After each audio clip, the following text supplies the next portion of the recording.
Pria itu baru saja meletakkan tangannya di atas bangkai beruang kutub, dengan penuh semangat mengambil selfie. Namun tiba-tiba ada sesuatu yang menggigitku. Lihatlah lukanya sebesar lubang jarum. Pria itu mengira itu adalah gigitan kutu. Dan tidak terlalu peduli, tapi di malam hari, pria itu tiba-tiba menyadari bahwa lengannya terinfeksi. Dan itu sangat gatal. Sungguh tak tertahankan, tapi dia tetap tidak peduli.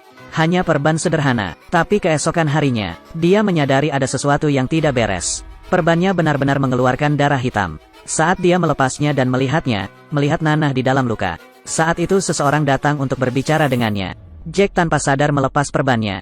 Lalu aku juga melupakannya, sampai dia melihat beruang kutub di laboratorium. Dimangsa oleh parasit yang tidak diketahui. Baru pada saat itulah dia menyadari keseriusan masalahnya. Setelah melepas perban, melihat luka dalam juga melebar. Sangat menakutkan untuk melihatnya sekarang. Jauh di dalam luka ini. Lagi pula, apa yang ada di sana? Beberapa hari yang lalu, ilmuwan David memimpin tim penelitinya dalam ekspedisi ke Kutub Utara. Seekor beruang kutub yang kurus ditemukan. Ia sedang berdiri memakan sesuatu dengan seekor burung, untuk penelitian lebih lanjut. Mereka berencana untuk membunuh beruang itu dengan senjata penenang. Namun tak disangka dosis obatnya tidak cukup. Beruang kutub tidak langsung terjatuh, tapi ia langsung menuju ke arah mereka. Pria yang ketakutan itu menjatuhkan senjatanya dan segera mundur. Namun ditemukan bahwa beruang kutub sedang berbaring setelah hanya mengambil 2 langkah. Mereka segera berjalan untuk memeriksa. Saat saya hendak membawanya kembali ke lab, orang lain tiba-tiba menemukan apa yang baru saja dimakan beruang kutub. Ini sebenarnya adalah bangkai mamut prasejarah yang dibekukan dalam es. Penemuan penting ini membuat semua orang bersemangat. Setelah mereka mengangkut beruang kutub yang dibius kembali ke kamp, David memimpin tim peneliti langsung mendirikan tenda di sini. Mendirikan kamp hutan belantara, sebuah studi mendalam tentang sisa-sisa mamut. Mereka juga berencana mengundang mahasiswa dari jurusan terkait, pergi ke perkemahan dan melakukan penelitian bersama. Di antara mereka adalah putri David, May. Namun sejak ditemukannya bangkai mamut tersebut, sesuatu yang aneh terjadi pada tim David. Asisten pria yang baik hati itu tiba-tiba jatuh sakit. Pada akhirnya, dia memilih bunuh diri karena kesakitan. Setelah itu, bahkan satu-satunya asisten wanita di tim menjadi hitam. Dan ada gejala muntah. Sepertinya dia juga tidak baik-baik saja. Telah belajar selama separuh hidupku. Mereka mengetahui bahwa mereka telah terinfeksi virus yang tidak diketahui. Jadi dia membungkus tubuh rekannya itu dengan kantong plastik. Dimakamkan langsung di sini. Hari keberangkatan telah tiba. Jack, penanggung jawab resepsi, tiba-tiba menerima telepon dari David. David memintanya untuk menghentikan May pergi berkemah. Pada akhirnya karena alasan apapun, Jack belum sempat bertanya, David digantung. Setelah menerima perintah tersebut, Jack menghentikan May, jelaskan situasinya. Hal ini membuat May sangat bingung. Dia tidak tahu apa yang sedang dilakukan ayahnya. Tiba-tiba merasa sedikit tidak nyaman. Karena hubungannya dengan ayahnya tidak terlalu baik. Jadi semakin dia tidak bisa pergi, semakin dia ingin pergi. Dia mengabaikan campur tangan Jack. Mulai menaiki helikopter. Jack tidak berdaya saat melihat ini, hanya bisa membawanya bersamanya. Bersama mereka ada 3 mahasiswa. Setelah rombongan sampai di camp, pasukan Daud berkeliling perkemahan. Tapi tidak ada seorang pun di sini. Bagian dalam rumah berwarna gelap. Ada juga cermin yang penuh bau anyir. Mereka mengikuti aroma tersebut dan tiba di laboratorium. Saat bertanya-tanya apa yang menyebabkan bau tersebut, listrik tiba-tiba pulih. Mereka kemudian melihat seekor beruang kutub. Tapi itu berubah menjadi mayat. Mengapa beruang kutub yang awalnya tidak sadarkan diri mati? Mereka masih belum tahu. Jack mendengar suara itu dan segera pergi untuk memeriksanya. Penampakan beruang kutub pertama. Jack karena dia sangat bersemangat. Mustahil untuk tidak mengambil foto jarak dekat dengan beruang kutub. Tapi tiba-tiba aku merasakan sakit yang menusuk di lenganku. Sepertinya dia digigit serangga. Alan mengira itu mungkin gigitan kutu beruang kutub. Jadi mereka tidak mempedulikannya, berbalik dan meninggalkan laboratorium. Tidak sabar menunggu ayah pulang. May merasa sedikit tidak nyaman.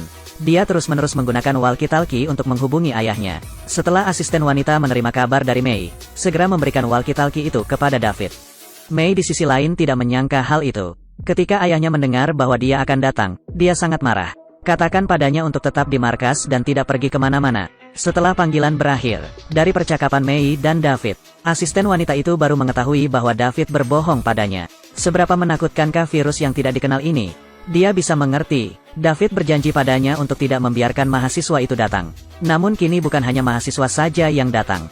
Bahkan May pun datang. Asisten wanita itu tidak mengerti apa yang ingin dilakukan David. Tapi dia secara naluriah merasakan bahaya. Jadi pilihlah untuk menyerang terlebih dahulu tanpa ragu-ragu. Dengan kejam menembak dan membunuh David dan asisten prianya. Di malam hari saat May dan yang lainnya sedang tidur, tiba-tiba terbangun oleh suara aneh. Ternyata Curly sedang berolahraga bersama pacarnya. Seekor serangga muncul entah dari mana. Curly sangat ketakutan. Curly takut pada serangga sejak dia masih kecil. Sekarang sama sekali tidak ada minat lagi dalam ejekan pacarnya. Dia memeluk selimut dan meninggalkan tempat ini. Tengah malam, Mei, yang sedang tidur nyenyak, terbangun oleh suara bising di luar. Dia berjalan ke jendela, melihat sepeda motor berlari tidak jauh. Tidak seorang pun boleh datang pada waktu istimewa ini. Dia menduga ayahnya telah kembali dari pikniknya. Bergegas keluar untuk menyambut ayah. Setelah mobil semakin dekat, baru saja melihat mobil itu belum mematikan mesinnya.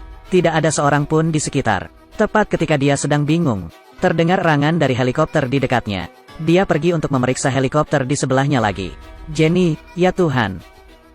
Menyadari orang ini adalah asisten David, Mei segera memanggil semua orang untuk membantu. Setelah semua orang membawa asisten kembali ke kamar untuk beristirahat, Mei menelepon stasiun lapangan lagi, tetapi tidak mendapat tanggapan. Jelas ada sesuatu yang terjadi di sana, tapi tidak ada yang tahu apa yang terjadi. Setiap orang merawat asisten wanita.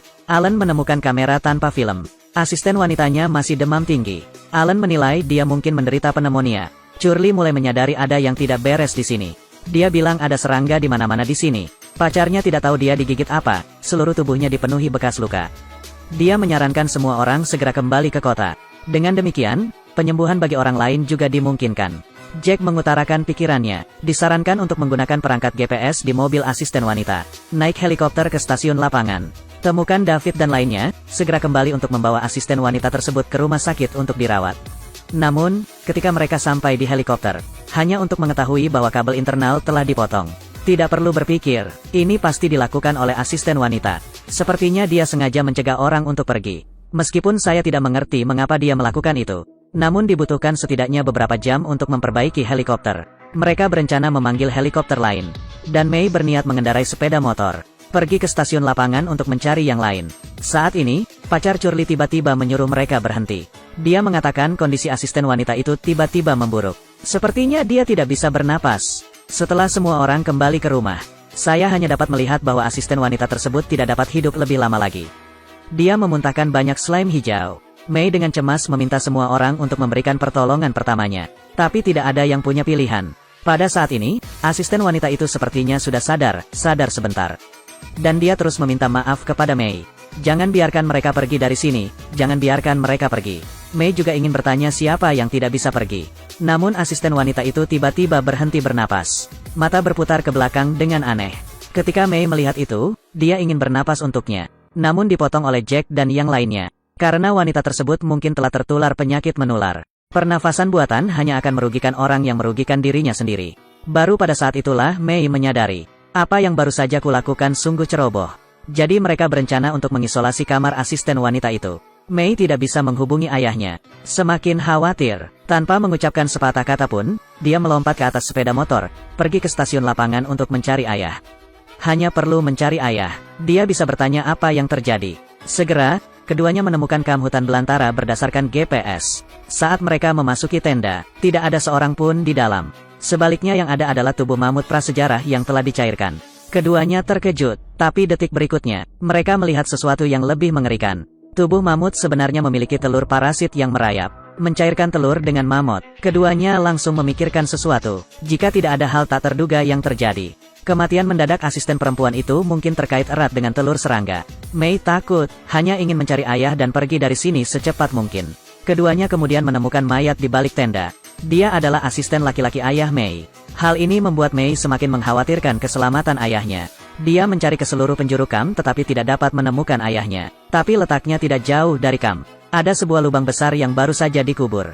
Hal ini menyebabkan Mei segera kehilangan kendali. Dia mengira ayahnya dikuburkan di dalam lubang. Dia dengan sedih berlari menemui ayahnya untuk terakhir kalinya. Melihat itu, Alan segera menariknya, menghindari infeksi. Kami hanya dapat mengirimnya kembali ke markas terlebih dahulu. Saat ini, sesuatu terjadi di pangkalan. Curly juga sepertinya mengalami infeksi. Dia tiba-tiba menyadari bahwa tehnya telah berubah menjadi merah darah, dan ada sensasi kesemutan. Keriting sangat marah. Saya pikir pacar saya mengidap penyakit yang tidak dapat dijelaskan. Interogasi secara pribadi pacar Anda tentang tubuhnya yang najis. Pacarnya sangat marah hingga dia langsung muntah. Menyaksikan keadaan depresi pacarnya, semakin mirip asisten wanita sebelum kematiannya. Mereka berdua menyadari bahwa ada juga beberapa jenis infeksi virus di sini. Sekarang satu-satunya cara untuk menyelamatkan nyawa mereka adalah dengan kembali ke rumah sakit. Curly dengan cepat meminta bantuan. Setelah Mei berdua kembali ke markas, Jack berjalan mendekat dan bertanya pada Alan apa yang terjadi. Alan mengatakan yang lain tertembak. Itu pasti dilakukan oleh asisten wanita. Jack tidak mengerti mengapa dia melakukan itu. Setelah beberapa saat, Mei kembali tenang. Dia tiba-tiba teringat telur serangga di bangkai mamut, memikirkan beberapa spekulasi. Dia kemudian pergi untuk memeriksa tubuh asisten wanita itu. Seperti yang diharapkan, dia menemukan telur serangga serupa dengan yang ada di tubuh mamut. Di depan matanya, larva baru masih terlihat menetas. Ini membuat Mei takut. Mei menduga gletser Arktik mencair karena suhu tinggi. Ia tidak hanya menciptakan kembali mayat makhluk prasejarah. Ini juga akan menghidupkan kembali virus yang dibekukan. Setelah virus ini menyebar, seluruh bumi akan berada dalam kekacauan. Sadarilah betapa seriusnya masalah ini. Mereka segera menggunakan tas untuk menyegel tubuh asisten wanita itu. Ditempatkan di laboratorium dengan fungsi isolasi. Di sini mereka terkejut menemukan beruang kutub juga memiliki telur-telur tersebut. Seperti dugaan Mei, beruang kutub terinfeksi setelah memakan bangkai mamut. Telur serangga ditemukan pada bangkai mamut. Ini jelas merupakan parasit purba. Tidak ada yang tahu berapa lama tahap larva berlangsung. Saat ini Curly berlari masuk. Dia baru saja menghubungi helikopter penyelamat. Mereka harus pergi dari sini secepat mungkin. Tiba-tiba Mei memikirkan sesuatu. Dia memandang Jack. Jack bertanya padanya ada apa. Namun Mei tidak mengatakannya secara langsung. Ia hanya mengatakan kita harus mendapatkan helikopter itu kembali. Dan beritahu tim penyelamat untuk tidak datang ke sini. Karena ada parasit di sini, jika kita kembali, dapat menyebabkan lebih banyak orang tertular. Mereka harus segera menghubungi pusat penelitian, biarkan mereka memberikan pendapat profesionalnya, dan kemudian putuskan bagaimana melanjutkannya. Tapi Curly tidak setuju. Dia merasa Mei punya masalah dengan pikirannya. Sekarang pacarnya sakit parah. Dia tidak sabar untuk segera pergi.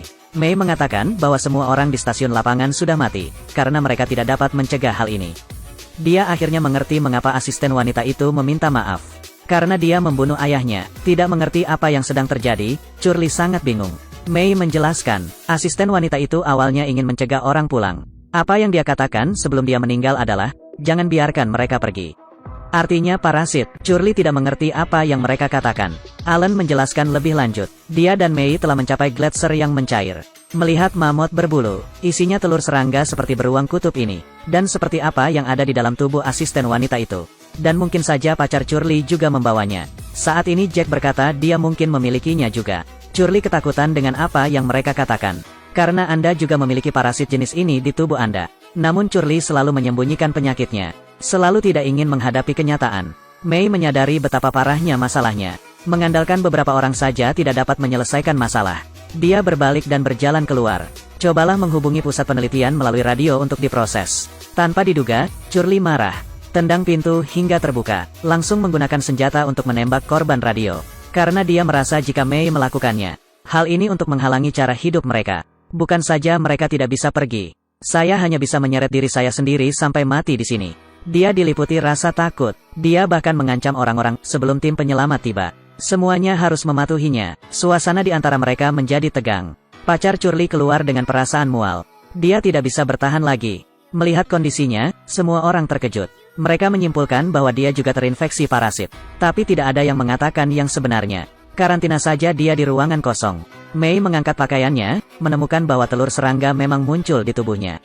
Tampaknya tidak ada harapan. Mei menyarankan untuk mengunci pintu. Pada saat ini, Alan tiba-tiba berjalan mendekat. Beritahu semua orang untuk pergi ke sana dan memeriksanya. Saat mereka berjalan keluar lab, penemuan organisme virus purba di laboratorium yang telah dihidupkan kembali. Setelah pemanasan global, apa yang paling dikhawatirkan oleh para ilmuwan telah terjadi. Virus biologis kuno muncul kembali di bumi. Dan bersifat parasit pada beruang kutub. Kesuburan telur serangga yang luar biasa. Segera seluruh fasilitas laboratorium berada dalam krisis.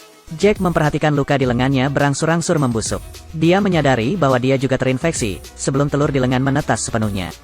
Dia harus menanganinya dengan cepat. Tapi di pangkalan ini, tidak ada ahli, tidak ada peralatan medis profesional. Untuk menyelamatkan nyawanya, Jack tidak punya pilihan selain menyelamatkan dirinya sendiri.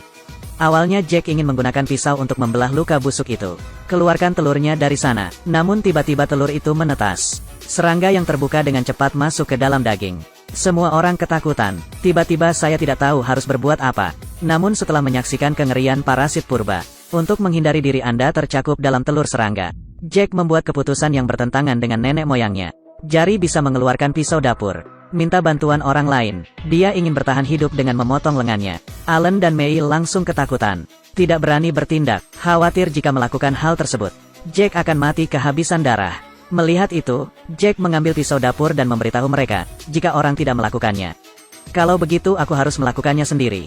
Kami perlu mempersiapkan diri dengan lebih baik.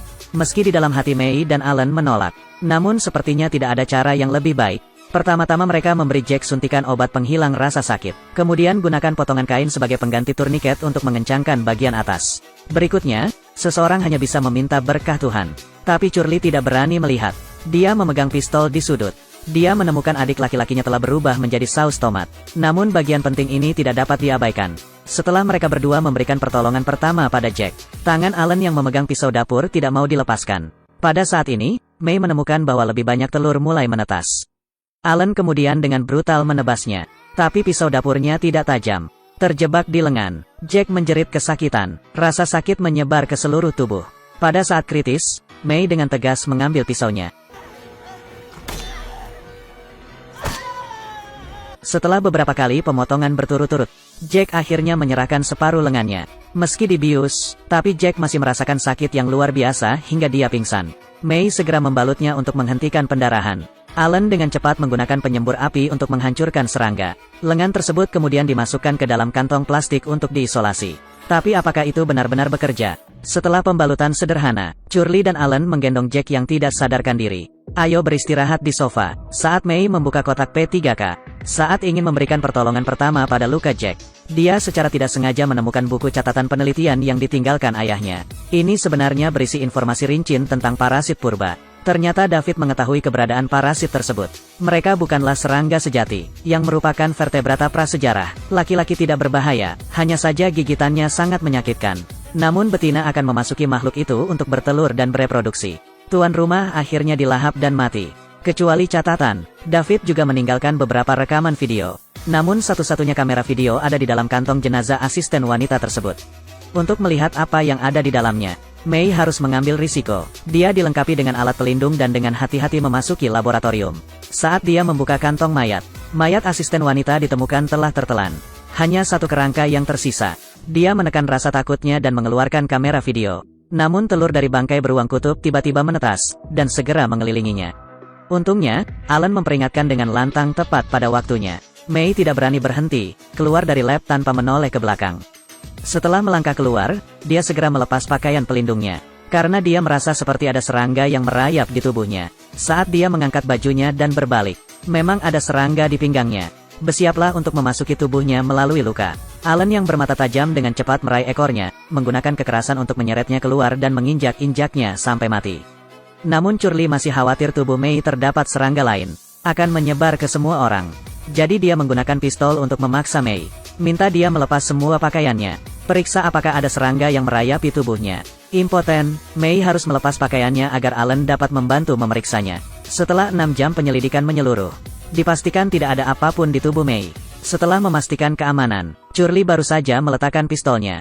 Mereka kemudian memutar rekaman video David. Saat bersiap untuk menonton video, seekor serangga benar-benar merangkak ke dalam ruangan. Curly ketakutan lagi. Alan berjalan mendekat dan menginjaknya sampai mati.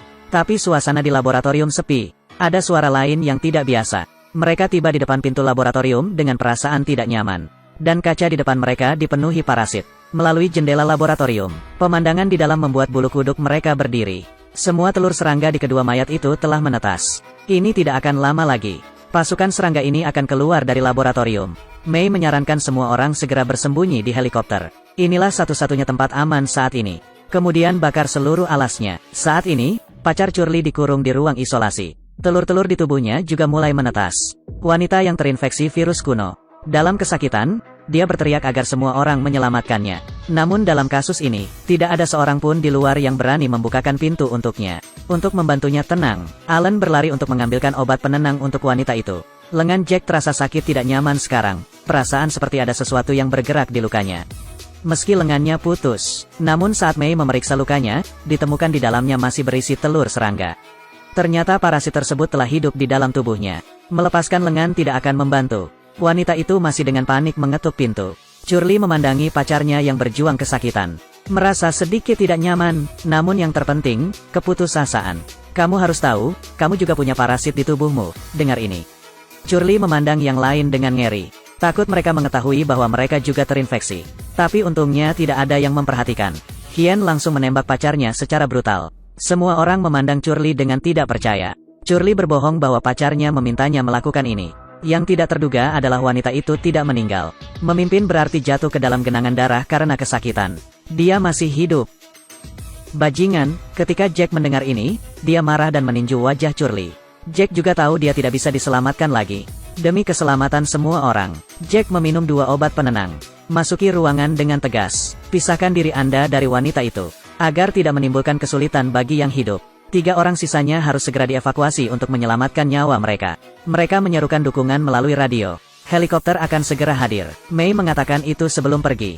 Mereka harus memeriksa kesehatan satu sama lain. Yang pasti tidak ada orang yang tertular di antara ketiganya. Karena apa yang baru saja dilakukan Curly. Hal ini menimbulkan kecurigaan Mei.